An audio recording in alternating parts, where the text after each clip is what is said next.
Bismillahirrahmanirrahim. Assalamu alaikum dear student. This is Elysium Public School and College Lodhra. I am Mrs. Shazia Asghar teaching you the subject of English class 9th. Last tense हम कर रहे हैं future perfect continuous, उसकी exercise number 54 हमने start की। पिछले lecture में lecture number 50 में हम इसकी रिमेनिंग पार्ट पढ़ते हैं। Exercise number 54 tense is past future perfect continuous tense और इंटेरोगेटिव सेंटेंस के 5 सेंटेंसेस हम कर चुके। आइए हम स्टार्ट लेते हैं exercise number 54 sentence number 6 and keep in mind tense जो हम कर रहे हैं वो है future perfect continuous tense. Sentence number 6 है मुसव्वर 5 माह से किसकी तस्वीर बनाते रहे होंगे। Whose picture will the painters have been painting for 5 months? Whose picture will the painters have been painting for 5 months? सबसे पहले वर्ड ऑफ इंटेरोगेशन है, पिक्चर है, सब विल, द पेंटर सब्जेक्ट है, have been painting for 5 months.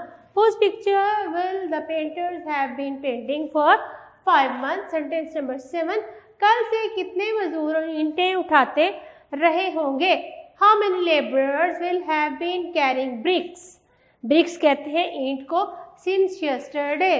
How many laborers will have been carrying bricks since yesterday? कुत्ता कब से दुम हिलाता रहा होगा। Since when, जो कि since स्टार्ट में आ गया, कब से, टाइम का पता नहीं है, कब से, तो कब के लिए, मुद्दत के लिए हम since लगाते हैं। Since when will the dog have been wagging the tail?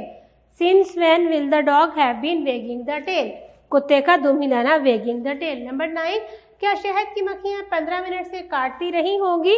जिसको काटती होंगी वो तो फूल सूझ गया होगा ना। क्या will the bees have been stinging for 15 minutes? Will the bees have been stinging for 15 minutes? क्या माली सुबह से क्यारियों से घास काट रहा होगा। Will the gardener have been mowing? MOW mowing, lawn mower कहते हैं जो घास काटने वाली मशीन होती है, खुद भी काटना है। Mowing the grass from the flower beds since morning. Will the gardener have been mowing the grass from the flower beds since morning? Will the gardener have been mowing the grass from the flower beds since morning? Sentence number 11 क्या ये आदमी 2 साल से खामखा तनख्वाह वसूल करता रहा होगा। Will this man have been drawing pay? Will this man have been drawing pay for doing nothing for 2 years? 2 साल से। Will this man have been drawing pay? Will this man have been drawing pay for doing nothing for 2 years? Will this man have been drawing pay for doing nothing for 2 years? Sentence number 12 बादशाह 4 दिन से शहर की गलियों में क्यों घूमता रहा होगा। Why will the king have been roaming in the streets of the city for 4 days? Why will the king have been roaming in the streets of the city for 4 days? Number 13 क्या governor रात से अवाम में घुल मिल जाता होगा। Will the governor have been mingling? Mingle घुल मिल जाना, फर्क के बगैर मिक्स हो जाना। Mingling with the masses since night. Will the governors have been mingling with the masses? Mass अवाम को कहते हैं। Will the governor have been mingling with the masses since night? Number 14 क्या ये आलिम आदमी 1 साल से किताब का तर्जुमा करता रहा होगा। Will this scholar, आलिम scholar, have been translating this book for a year? Will this scholar have been translating the book for a year? Will this scholar have been translating this book for a year? Sentence number 15 exercise number 54 future perfect continuous tense क्या बाप अपने बेटे के sir पर 10 minute से हाथ फेर रहा होगा। प्यार से बेटे के सर पे हाथ फेरना। Will the father have been patting his son's head for 10 minutes? Will the father have been patting his son's head for 10 minutes? इसके साथ ही हमारे टेंसेस जो है प्रेजेंट, पास्ट और फ्यूचर एक्टिव वॉइस टेंस में सारे के सारी एक्सरसाइजेस कंप्लीट हो गई हैं, जिसमें हमने उर्दू सेंटेंसेस को इंग्लिश में ट्रांसलेट करना था। नेक्स्ट में हम इंशाल्लाह पैसिव वॉइस स्टार्ट करेंगे और उसके साथ ही आपका एक और जो लास्ट क्वेश्चन होता है 8th वाला, आई थिंक आपके पेपर में एक्टिव वॉइस सेंटेंसेस को ये पैसिव वॉइस में कन्वर्ट करना, वो करेंगे। प्लस पैसिव वॉइस फिक्रे उर्दू वाले उनको इंग्लिश में ट्रांसलेट करना है। टेंसेस वाइज ये हम अगले लेक्चर में शुरू करेंगे इंशाल्लाह। अब तक आप कॉम्प्रीहेंशन नंबर 13 कर चुके हो, तो आज हम करेंगे comprehension number 14, unsolved comprehension. Punjab text book board की बुक पे दी गई है। कॉम्प्रीहेंशन या professional player is quite different from an immature player. Paragraph number 14 में 2 खिलाड़ियों का जिक्र किया गया है, एक वो जो पैसे के लिए खेलता है प्रोफेशनल प्लेयर, और एक वो जो शौकिया खेलता है इमेच्योर प्लेयर। जैसे छोटे छोटे बच्चे होते हैं तो वो शौकिया खेल रहे होते हैं, वो गेम को बतौर प्रोफेशन बतौर करियर नहीं लेते और वो सीखते हैं। गेम हमें डिसिप्लिन सिखाती है, ऑनेस्टी सिखाती है, स्पोर्ट्समैनशिप सिखाती है, डिफीट को कैसे बर्दाश्त करना है ये सिखाती है।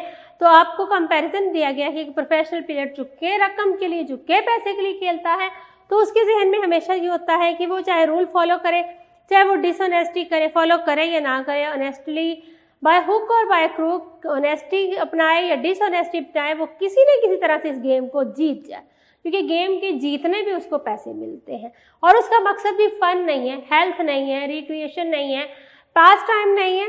प्रोफेशनल प्लेयर का मकसद है पैसे कमाना, तो वो उसको बतौर करियर, बतौर प्रोफेशन जब लेता है तो वो प्ले को, गेम को उसकी असल स्पिरिट के साथ नहीं खेलता, वो डिफीट को जल्दी से एक्सेप्ट नहीं करता, शिकस्त होने की सूरत में उसको पैसे नहीं मिलने।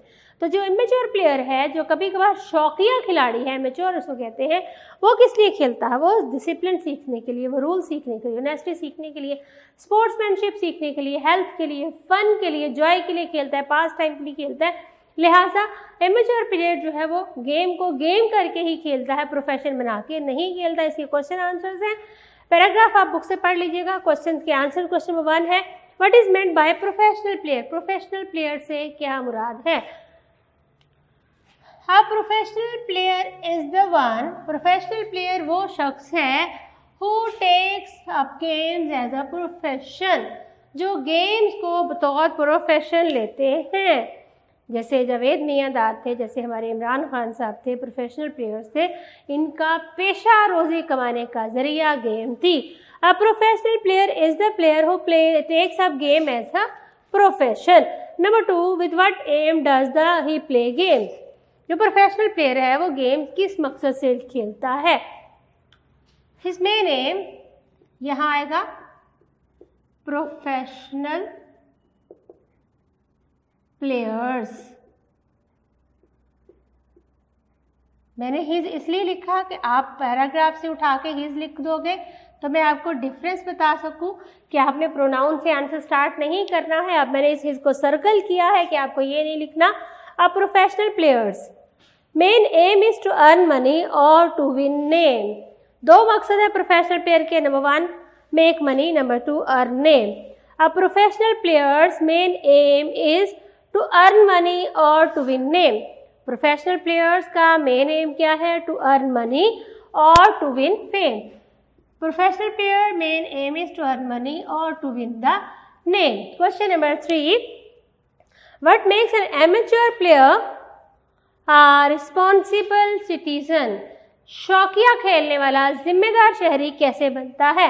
N amateur player doesn't play for money और फेम। सबसे पहले एक amateur player doesn't play for money और फॉर फेम। एमेच्योर प्लेयर ना तो रकम के लिए खेलता है, ना शोहरत के लिए, वो सिर्फ अपनी खुशी के लिए, अपना अच्छा टाइम गुजारने के लिए गेम्स खेलता है।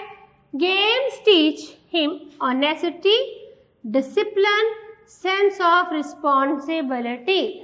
चूँकि वो गेम को गेम लेके खिलाता है तो सबसे पहले ऑनेस्टी सिखाती है, बेईमानी नहीं करनी, रूल्स तय होते हैं कि ये हो गया तो आउट हो जाएंगे, ये हो गया तो इन हो जाएंगे, इतने नंबर मिलेंगे, तो ऑनेस्टी सिखाती है। फिर डिसिप्लिन है, अपने टर्न का इंतज़ार करने हैं। फिर सेंस ऑफ रिस्पॉन्सिबिलिटी सिखाती है गेम एमेच्योर प्लेयर को। Therefore he becomes a responsible citizen. ये सब कुछ सीखने के बाद वो एक रिस्पॉन्सिबल सिटीजन भी बन जाता है। ऑनेस्टी सीखता है, डिसिप्लिन सीखता है, सेंस ऑफ रिस्पॉन्सिबिलिटी सीखता है, तो वो रिस्पॉन्सिबल सिटीजन बन जाता है। N amateur player doesn't play for money और फेम। एमेच्योर प्लेयर ना तो मनी के लिए खेलता है ना फेम के लिए। Game teach him honesty, discipline and sense of responsibility. Game उसे ऑनेस्टी, डिसिप्लिन और सेंस ऑफ रिस्पॉन्सिबिलिटी सिखाती है और ये सब कुछ सीख के ही becomes a responsible citizen. Number 4, what qualities of the true sportsmanship does a professional player lack? Professional player में ट्रू स्पोर्ट्समैनशिप की क्वालिटीज कौन सी हैं? चूँकि वो फेम के लिए खेलता है, रकम के लिए खेलता है, तो वो हार को जल्दी से एक्सेप्ट नहीं करता। अब professional player plays for money और fame, professional player plays for money और फेम। प्रोफेशनल प्लेयर रकम के लिए, शोहरत के लिए खेलता है। He lacks honesty and discipline, उसके अंदर ऑनेस्टी भी नहीं होगी, डिसिप्लिन भी नहीं होगा। उसकी कोशिश होगी चाहे छोटी मोटी बेईमानी करनी पड़े, गोल या फेम मेरे हिस्से में आए। ही मिसेस फन एज वेल, और इसके साथ साथ वो गेम को, वो स्ट्रेस में होता है कि मुझे जीतना ही जीतना है, मुझे गोल करना ही करना है, तो गेम से जो फन मिलता है वो भी उसको नहीं मिलता। नंबर 5 क्वेश्चन आप बुक से देखिएगा, मैंने जस्ट इसका आंसर लिखा है स्पेस की कमी की वजह से। क्या डिफरेंस है प्रोफेशनल प्लेयर एमेच्योर में? Professional player plays for money और फेम, प्रोफेशनल प्लेयर मनी के लिए, फेम के लिए खेलता है, while amateur player plays for health and fun, और शौकिया जो प्लेयर है वो हेल्थ के लिए, फन के लिए गेम करता है। Later learn honesty and discipline as well, तो चूँकि ये हेल्थ भी पाता है, एक्सरसाइज होती है, फन भी, उसको मज़ा भी आता है, उसका टाइम अच्छा गुजरता है, और इसके साथ साथ ये ऑनेस्टी भी सीख लेता है और डिसिप्लिन भी सीख लेता है। नंबर 6, अपना वो एमेच्योर प्लेयर जो है वो डिफीट को कैसे लेता है, एक्सेप्ट करता है। तो चूंकि ये डिफीट प्लेयर के लिए खेलता है, रकम के लिए नहीं, तो amateur player accept his defeat without being sad, उदास हुए बगैर ये अपनी हार मान लेता है। Number 7, an amateur player plays game for the sake of games. Question ये कि गेम्स को गेम के तौर पर कौन खेलता है? तो प्रोफेशनल प्लेयर गेम को गेम बना के नहीं खेलता। एमेच्योर प्लेयर जो है वो गेम को for the sake of game, game को गेम की खातिर ही, मज़े की खातिर ही, लुत्फ के लिए, एंजॉयमेंट के लिए ही खेल रहा होता है। तो ये कॉम्प्रीहेंशन के क्वेश्चन आंसर्स भी आपको याद करने हैं, फ्यूचर कंटिन्यूअस के सेंटेंसेस भी याद करने हैं। अगले लेक्चर में हम इंशाल्लाह active voices, passive voices start करेंगे। अपना ख्याल रखिएगा। Thank you very much. अल्लाह हाफिज़।